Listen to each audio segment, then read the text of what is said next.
Olá, pessoal. Sou o professor Tiago e hoje nós vamos falar de formação do conhecimento em administração. Bom, para início de conversa, vale uma reflexão de Peter Drucker, que é um pensador da área de administração. Ele diz o seguinte: o conhecimento e a informação são os recursos estratégicos para o desenvolvimento de qualquer país. Os portadores desses recursos são as pessoas. Então, quando a gente fala de conhecimento e informação, a gente está vinculando isso às pessoas que estão adquirindo tal conhecimento e tal informação. Então, para a aquisição de conhecimento e informação, é necessário entender um processo. Como que isso se dá? Como que se constrói, ou melhor, como que se desenvolve um conhecimento em uma determinada pessoa? Então, a gente vai falar um pouco sobre a espiral do conhecimento. O que seria essa espiral do conhecimento? Primeiro, a gente tem que entender que existe aquele conhecimento chamado tácito, que é aquele conhecimento adquirido em relação a uma experiência, o qual você foi submetido, como também nós temos aquele conhecimento explícito, o qual aquilo você quer executar, aquilo que você sabe sobre um objeto em específico. E aí, dentro do espiral do conhecimento, nós temos algumas divisões. Você tem a socialização, você tem a externalização, você tem a combinação e também tem a internalização. Então, cada um desses possui a sua característica específica e a gente precisa compreender, até mesmo para situar como vai ser a construção do conhecimento na área de administração. Então, quando a gente fala de socialização, a gente está falando daquele compartilhamento e criação de conhecimento tácito através de experiência direta. Então, tem uma experiência lá num ambiente organizacional e eu consigo atingir um determinado resultado. Eu falo, olha, que bacana, isso gerou um resultado positivo, considerando o meu comportamento dessa forma. Então, eu tenho esse conhecimento tácito oriundo de uma socialização. Então, existe a possibilidade de eu compartilhar isso, de eu externalizar isso. Eu posso chegar para uma outra pessoa e falar: olha, na empresa que eu trabalho, na circunstância específica, eu tive esse comportamento, gerei a tal resultado. Então, quando eu externalizo isso, eu consigo, de certa forma, a repassar a outras pessoas, inclusive uma reflexão quanto à minha experiência, à minha realidade. Mas será se a minha realidade ela é aplicável para outras realidades, considerando aquele comportamento padrão o qual eu adotei? Então, é importante entender que, às vezes, um conhecimento adquirido, um conhecimento tácito que eu tenho, ele pode ser replicado em outras realidades e apresentar resultados semelhantes ou não. Ele pode ter funcionado apenas em uma determinada circunstância. Sendo submetido em outra circunstância, ou seja, com outras pessoas, em outra realidade, aquilo pode não funcionar. Ou até mesmo eu aplicando exatamente aquele mesmo comportamento, aquele conhecimento, porém, num momento histórico diferente, isso pode gerar um resultado diferente também. Então, é importante que a gente entenda que esse tipo de conhecimento, esse espiral de conhecimento, a gente tem que saber exatamente essas diferenças. O que é tácito, o que é explícito, o que é um conhecimento de socialização, o que é o externalizar esse conhecimento. E ainda tenho a combinação. O que seria? Sintetizar aquele conhecimento adquirido de uma realidade específica e aplicar o conhecimento explícito a uma informação. Será se eu manter as mesmas variáveis, uma realidade muito semelhante, eu atinjo o mesmo resultado? Então eu passo a aplicar aquilo e testar, se verificando se o resultado vai ser semelhante, vai ser idêntico, vai ser um resultado totalmente diferente. E aí eu consigo, às vezes, isolar alguma variável e entender o que tem mais relevância dentro de uma determinada circunstância. Então, eu posso combinar aquele conhecimento com outros métodos, com outros conhecimentos, para verificar o resultado disso. E ainda eu consigo fazer o processo de internalização. O que é internalizar? é quando eu aprendo, eu adquiro aquele conhecimento tácito, novo, de uma determinada prática, então eu tenho aquilo como uma referência e eu busco, obviamente, internalizar isso como uma capacidade de criação, uma descoberta, e aí eu entro num ciclo que a gente chama desse espiral de conhecimento, né? Então, eu vou socializar isso, dar a possibilidade de externalizar, compartilhar com outras pessoas, de modo que essas outras pessoas podem combinar isso, aplicar em outras realidades, internalizar tal conhecimento, socializar com outras pessoas. Então, se gerou um resultado diferente, isso vai ser compartilhado, e aí a gente vai amadurecer aquele conhecimento, entender que pode ter uma variável que pode influenciar mais ou menos. Então, a gente vai avançando dentro dessa dinâmica de construção de um determinado conhecimento.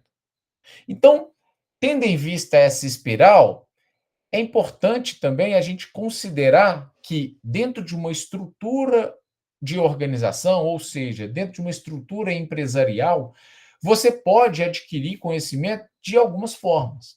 Então, como que você forma o conhecimento? Você pode aprender algo com relato de experiência.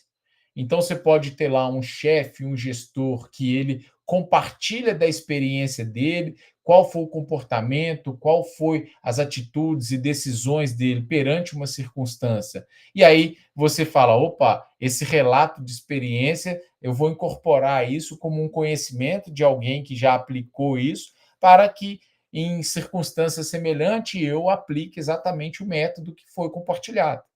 Então você pode formar esse conhecimento com relato de experiência, com a prática, com a aplicação daquilo. Então, você vai desenvolver uma atividade, você tenta de um jeito, de outro, você acha uma forma para desenvolver melhor aquela atividade. Então, a prática vai te levar a adquirir maior conhecimento em como executar aquilo. Se a gente conseguir fazer uma relação, uma associação, é andar de bicicleta. Você não pega uma bicicleta e já começa a andar, pedalar e vai para todo lugar. Não. Primeiro, você começa, você não consegue dar uma volta, você cai, opa, você desequilibra, mas você vai achando um jeito com a prática e aí você fala, nossa, bacana, aprendi agora. Só que você aprendeu na tentativa e no erro. Algumas pessoas erram mais que outras, e outras pessoas, de certa forma, conseguem desenvolver uma habilidade de uma forma muito rápida aí para conseguir aprender a andar de bicicleta. Então, para algumas atividades da organização, algumas pessoas conseguem absorver rapidamente na prática e já conseguem entender. Outras demandam de mais tempo.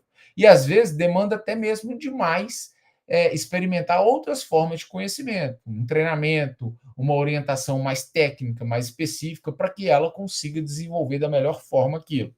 E temos ainda os chamados métodos científicos de observação e análise. Então, você pode pegar uma realidade, a gente fala de um objeto específico, observar como que aquilo age, como que aquilo reage, e tentar fazer a análise, aplicar algumas variáveis e entender como que será o comportamento. E com isso adquirir conhecimento, começar a formar o conhecimento dentro da sua cabeça, dentro do seu cérebro, de modo a tomar decisões melhores. Então a formação de conhecimento, ela pode ser oriunda da teoria, ou seja, conhecimento descritivo, eu vou descrever uma realidade, o que foi feito, qual foi o método aplicado e o resultado que isso gerou. E isso pode gerar um benefício muito grande, porque quem aplicou isso, quem descreveu, às vezes errou muito, investiu muito para chegar naquele resultado, então foram muitas descobertas, mas aí ele descreveu exatamente o passo a passo, o método, e aí você vai aprender aquele método, ou seja, vai te poupar tempo de aplicar, errar, investimento de às vezes você perder algum insumo, alguma matéria-prima, utilizando na tentativa e erro. Então, isso vai te poupar tempo, isso pode custar menos para você, porque você pegou esse conhecimento que foi descrito e aplicou. Como também você pode ter aquela prescrição, você pode ter o conhecimento prescrito. Então, olha, você está com uma determinada reação, ou a empresa tem uma determinada reação, está tendo um resultado. Então, vamos prescrever algumas ferramentas que podem auxiliar ela a mudar essa realidade. É como se fosse uma prescrição médica, uma medicação. Você está prescrevendo algo para evitar aquele sintoma. Então, você pode aprender, formar conhecimento com base na teoria. Ou seja, você não precisa ir lá, testar várias vezes, errar muitas vezes para poder aprender um método específico. Alguém já fez isso, alguém às vezes já desenvolveu esse método e você pode ler sobre aquilo, aprender sobre aquilo, não sendo necessário você errar em relação àquele objeto. Mas também é possível você aprender na prática, que é a experiência, a prática de administrar a organização. Então, você pode iniciar um processo de gestão organizacional sem nenhum tipo de conhecimento em administração. E aí você toma uma decisão aqui, você toma uma decisão acolá, às vezes uma decisão errada pode te gerar um prejuízo, às vezes uma compra mal feita vai te gerar um grande estoque, às vezes um investimento mal feito pode prejudicar o seu capital de giro. E isso tudo, às vezes, de forma acumulada, pode levar uma empresa à falência, a grande prejuízo que ela não consiga recuperar. No entanto, você pode ter um erro aqui, outro erro ali, que não compromete tanto na empresa, mas você aprende com a prática em como administrar bem uma organização. Às vezes, sem necessariamente ter acesso à própria teoria administrativa. No entanto, você corre um grande risco de cometer erros dentro de empresa, no qual esses erros representam, às vezes, prejuízo, problemas financeiros, e isso gerar uma falência organizacional. Então, existe a construção de conhecimento da administração de maneira prática, ou seja, com aplicação, com desenvolvimento, com a tomada de decisão dentro da organização, às vezes sem uma orientação, e existe também a teoria, que é quando você estuda, que é o caminho que vocês estão fazendo, estudando gestão, estudando administração, para que se evite qualquer tipo de erro que gere prejuízo para a organização, que vai comprometer a atividade organizacional, que poupe o seu tempo, que vocês sejam mais assertivos nas tomadas de decisões dentro do ambiente organizacional. E nós temos a disseminação do conhecimento. Então, você pode disseminar um conhecimento da área de administração, por exemplo, numa educação formal e informal. A educação formal, um curso de administração, um curso de gestão, que tem método, que tem áreas específicas, que você vai repassar o conhecimento, que você tem toda uma estrutura já pensada em quais são os elementos principais a serem repassados para que as pessoas, os alunos, absorvam esse conhecimento. Como também você tem a educação informal. Hoje, a internet nos possibilita isso. Então, você consegue achar várias aulas, vários temas relacionados à gestão, e às vezes você não tem um método. Hoje você assiste uma aula, amanhã você lê um livro, no outro dia você lê uma revista especializada, você está adquirindo conhecimento. Só que às vezes esse conhecimento está um pouco disperso. Ah, você não tem um método, quer dizer que você não vai aprender? Claro que não, você pode aprender. Mas às vezes esse aprendizado pode ser só de uma determinada área específica, às vezes você não adotou um método, você pode demandar um tempo muito maior para aprender aquilo, e às vezes um conhecimento informal você não é certificado. Ou seja, quando você faz uma faculdade, cumpre com todos os requisitos, aquele método, você é certificado para exercer uma determinada profissão. Quando você adquire conhecimento de forma informal, você pode aprender até mais do que numa faculdade, mas às vezes você não tem a certificação. E às vezes você fica muito tempo estudando coisas que às vezes não são tão relevantes, às vezes você não tem um método muito adequado, e aí você dedica muito tempo, é pouco eficiente nessa aquisição, na formação de conhecimento. Mas é uma forma também. Então, tem a educação formal e informal, você tem o contato com as pessoas, então eu posso aprender com o CEO de uma empresa, com o diretor de uma multinacional, com um profissional que tem muita experiência de mercado, então eu faço contato, eu estabeleço um network, posso aprender muito com ele. Com livros, posso ir na biblioteca, ler sobre isso, ler cases e aprender a como tomar decisões em determinadas circunstâncias, então é uma forma de aprendizado. Artigos, posso pegar artigo, aplicação de uma ferramenta em uma determinada empresa, entender quais foram os resultados, o que isso gerou de benefício ou não para a empresa, aprender com aquilo. Então, às vezes eu não compro essa ferramenta porque eu verifiquei que ela não é tão funcional em empresas do mesmo segmento que o meu. Então, eu vou aprendendo nessa leitura de outras experiências, ou seja, na disseminação do conhecimento, eu consigo absorver novos conhecimentos e pensar melhor em como decidir. sobre um determinado caminho, sobre uma determinada ação dentro da organização. E ainda treinamento. Então, eu posso ter lá uma equipe que vai começar a trabalhar com vendas na empresa, mas um está atendendo um cliente de uma forma, o outro está atendendo de outra, não tem um padrão. Você fala: olha, eu vou padronizar isso, eu vou dar um treinamento para que os vendedores adquiram conhecimento com vendas para a gente estabelecer um padrão, porque esse padrão demonstra os melhores resultados na finalização da venda. E aí eu providencio isso para tentar gerar melhores resultados dentro daquele meu propósito. Então, vocês observam que para você adquirir conhecimento, tem várias formas de adquirir conhecimento. E no caso do específico que a gente está falando, o conhecimento teórico ele é tão importante quanto o conhecimento prático. Por quê? Se você falar, não, eu gosto de prática, eu gosto de ir para a prática já para começar a aplicar, eu gosto de aprender aplicando. Mas se você errar aplicando, isso pode comprometer. Pode comprometer em custo para a empresa, em tempo para a empresa, em decisões equivocadas, que isso vai gerar consequências, e às vezes consequências muito graves em nível organizacional. Por isso que a construção do conhecimento baseado, inclusive, em outras experiências, em teoria, ela é fundamental para que vocês errem menos, para que vocês já sejam direcionados às melhores saídas, ou às melhores ferramentas, ou às melhores formas de resolver problemas organizacionais. Bom, e o que vem trabalhar a teoria da administração? Primeiro, teoria ela é uma representação abstrata do que se percebe da realidade. Ou seja, existe uma realidade, alguém foi lá, analisou, verificou os resultados e relatou aquela realidade. Só que o autor, ele fez o relato baseado na sua percepção de realidade. Por isso que é uma representação abstrata. Porque se outro autor for relatar aquela experiência, ele pode relatar de uma forma completamente distinta. Então a gente tem que entender que a teoria ela possui as suas abstrações.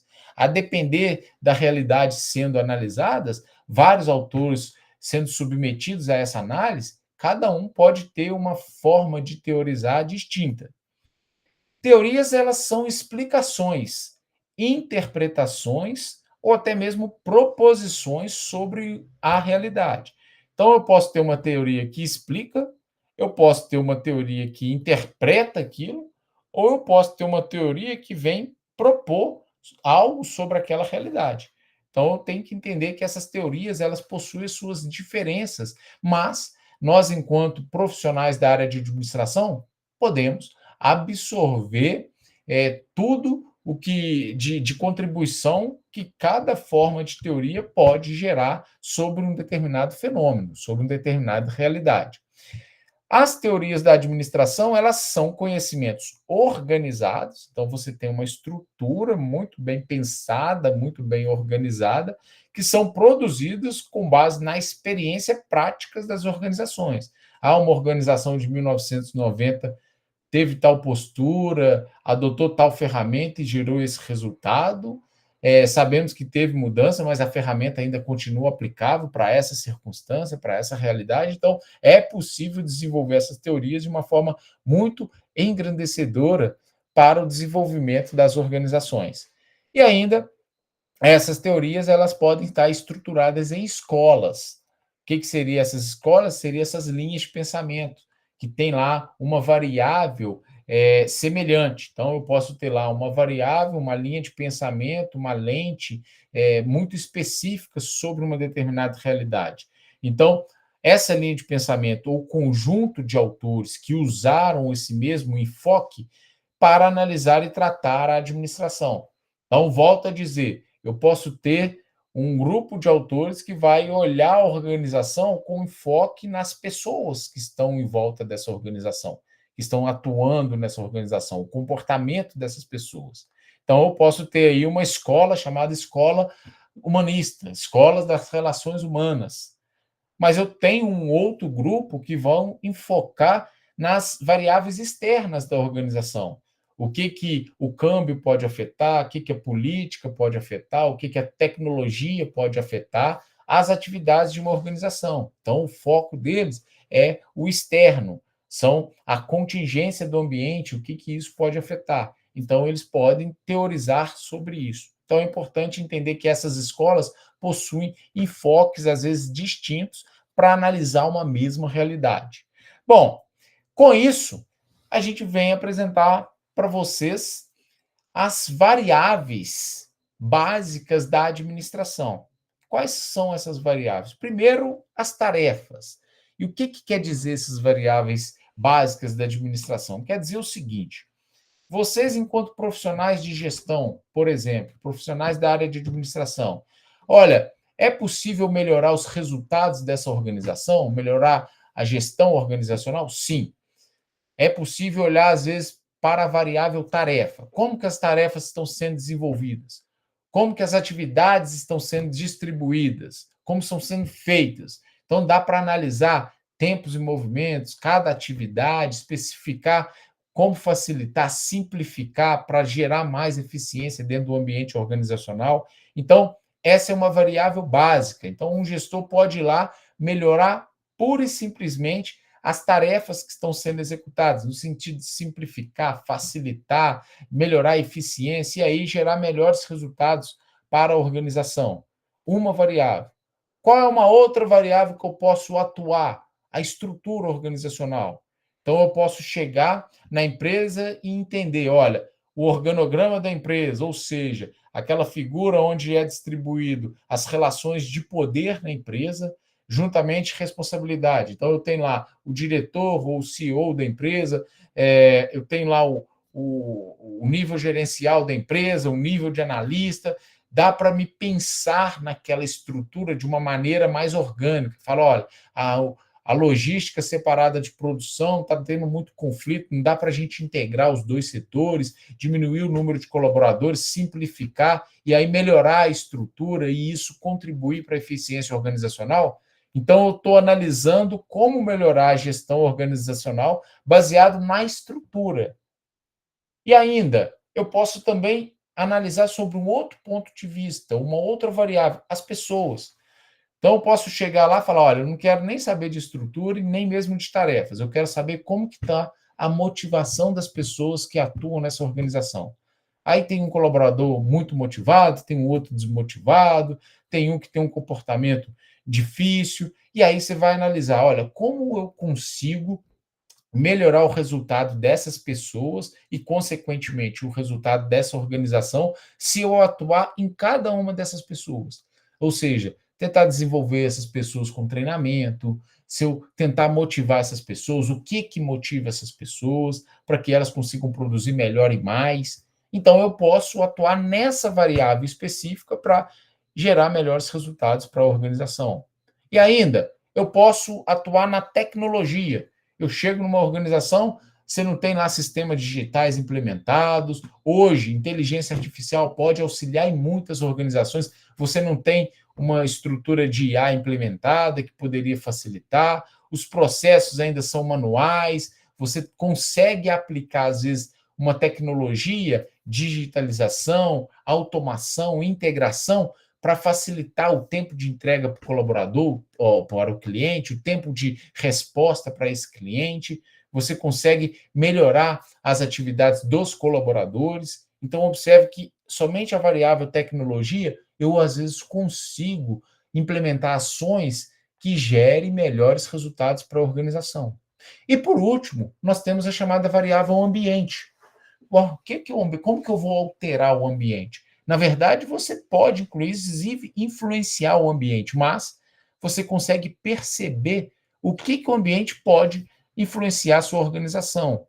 O ambiente ele pode proporcionar oportunidades para a organização, ou o ambiente pode trazer algum tipo de ameaça para essa organização. Então, você pode ser um gestor que você vai falar, olha, não vou olhar a estrutura, não vou olhar a pessoa, não vou olhar a tecnologia, mas eu quero olhar o contexto da organização. Que contexto? Por exemplo, há o contexto político, há uma aprovação, há uma isenção de impostos sendo analisada pelo Congresso Nacional. Essa isenção pode beneficiar nosso insumo. Olha, vai ter uma isenção de alimentos. Então, essa isenção pode diminuir o nosso custo de alimentos. Se a gente Se nós temos uma empresa de alimentação, ou se nós servimos alimentação para os nossos colaboradores, isso pode ser um bom sinal, que a gente vai conseguir ter um custo mais baixo, reduzir o nosso custo. Reduzindo o nosso custo com alimentação, você pode gerar melhores resultados para a organização. Pode ter uma mudança, por exemplo, no câmbio, que isso pode ser uma ameaça. Suponhamos que o dólar dispara, chega lá um valor muito elevado, e você fala, nossa, o nosso insumo ele é adquirido em dólar, então isso vai comprometer nosso custo, isso vai levar muito o nosso custo. Qual que vai ser a atitude que nós vamos tomar? Buscar outros fornecedores? Buscar algum fornecedor que não negocia o insumo em dólar? Algum fornecedor nacional? Então, quando você analisa o ambiente, você vai buscando saídas e tentando aproveitar oportunidades que o ambiente pode lhe proporcionar.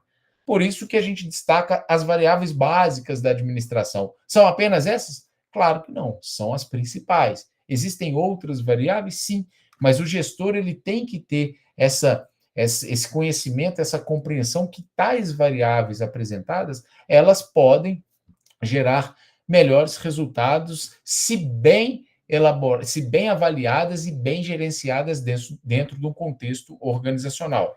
Bom, então, de certa forma, pessoal, é isso. Gostaria de agradecer a atenção de vocês e até a nossa próxima aula.